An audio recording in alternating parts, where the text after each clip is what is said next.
Senator Rice, thank you so much for joining us. Why this proposal?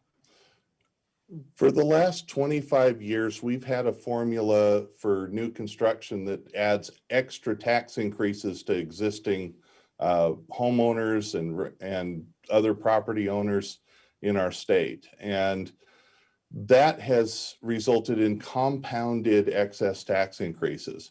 The property tax is growing statewide at a 6% clip year after year after year. And inflation plus population growth is growing at 4% when you add it together. So what we're doing is property tax actually is going up faster than people's incomes are growing up. And when you do that over an extended period of time, you impoverish people because you're eating more and more of their budget as taxes. Property tax is the only tax we have that works that way.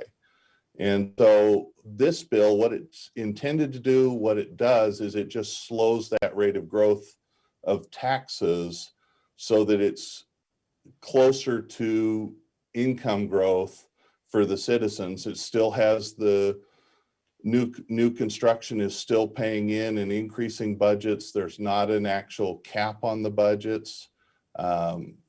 We use new construction as a surrogate for population growth, except that we're building bigger houses, more expensive houses, and the value of houses is going up faster than the population by quite a bit. And so it's not a particularly close surrogate. And so all the bill does is slows it down so that we're more in line with people's income growth. Talk to me about that mechanism that slows down the growth when it comes to new construction. It's a 75% cap, right? So it's 75% of the new construction goes to increasing the budgets. 25% goes to reducing the tax rate paid by everybody else.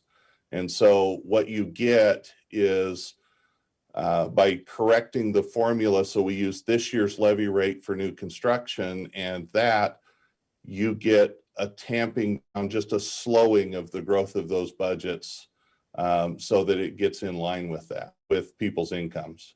The other piece is urban renewal districts. When those were created in the first place, the citizens were promised, you're going to be paying for all the services for 20, 25 years.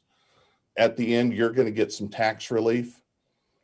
The current formula doesn't give you tax relief at the end. It gives you an extra tax increase because it comes in under that same new construction formula that even the cities have acknowledged in the hearings in my committee and in the House does that. It gives you an extra tax increase. And so the 50% of the urban renewal district additional growth comes in to the budget and 50% goes to reducing taxes. So it fulfills the promises actually made to the citizens rather than giving them extra tax increases. That's what it does, but it doesn't cut anyone's budget. So nobody's going to have to lay off an employee or policeman or a fireman. It just doesn't happen because nobody's budget is cut. You know, I've heard resounding opposition to this legislation from local government officials from around the state, across all political spectrums. And all of them are concerned about those rising property taxes in their communities, but they say this isn't the answer. Does that opposition concern you? Well, it's interesting because you get back channel, a number of them are saying this really doesn't do that to them. And it's okay, it's not going to be a problem. And then you get the outward opposition and they say the sky is falling, but they did that last year with the 4% temporary cap so we could study the issue and figure it out. And all of them took less than 4% growth in their budgets. And then they said last year the exact things they're saying this year, and yet even when they do it, it doesn't do what they say. So what we get is a lot of drama, a lot of, use of hyperbole because they want to win a PR battle, but aren't getting focus on what's happening to the citizens. What are the drivers that cause the taxes to go up faster than people's incomes? And when your property tax is going up faster than your income, you're paying a bigger and bigger percentage of your income in property taxes. That's the way it works. And so we need to get that down so that instead of property tax being here and your income growth being here, they both get into that same range. And that's what the bill does. But a lot of it, I think there's misunderstanding of the bill.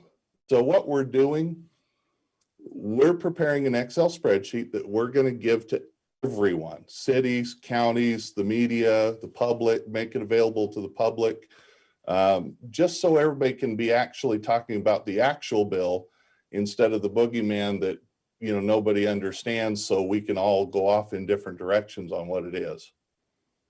You know, it's funny that you say there's misunderstanding about the bill because on Thursday, during a press conference with members of the Treasure Valley Partnership, they said the exact thing about sponsors of this legislation, that there's a fundamental misunderstanding about how these local budgets are put together. And this seems like a mighty big gamble when it doesn't seem like you're talking about the same thing.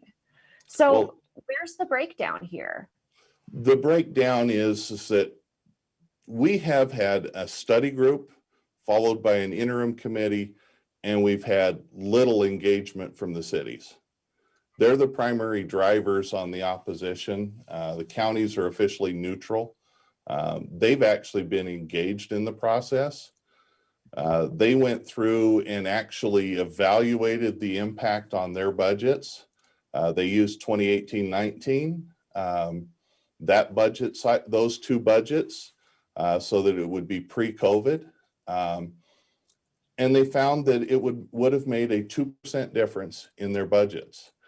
And that was only because two counties took a large amount of foregone. And when they took that out, it made a 1% difference in their budgets. That's not the kind of difference that would cause the problems and that's in the growth of the budgets. That's not what would cause the problems they're complaining of, but it's some complicated math.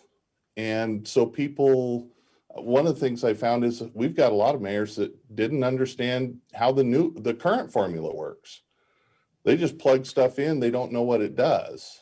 And so we're not rushing to hear the bill in the Senate. We're going to get the actual information out with a spreadsheet so you can see what it actually does to your budget, plug in your numbers, so that, you know, we have actual discussions about the bill and not about something else.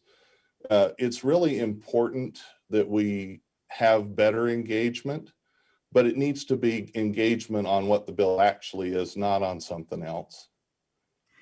You know, you say a lot of these mayors don't understand, but your own mayor in Caldwell, Garrett Nancolis, says that he's been involved in crafting the budget for 32 years now between city council and his mayorship. And he says that there are better solutions that the cities did, in fact, try to propose, things like revisiting the homeowners exemption.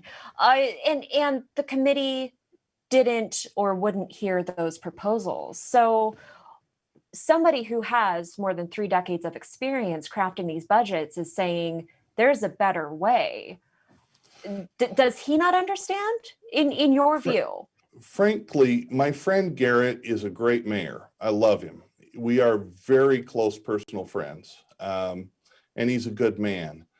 The problem is that homeowners exemption, what do you do with a city like Star? Star is almost all residential. The homeowners exemption just stirs around among the homeowners and gives nobody relief. It doesn't fix the problem.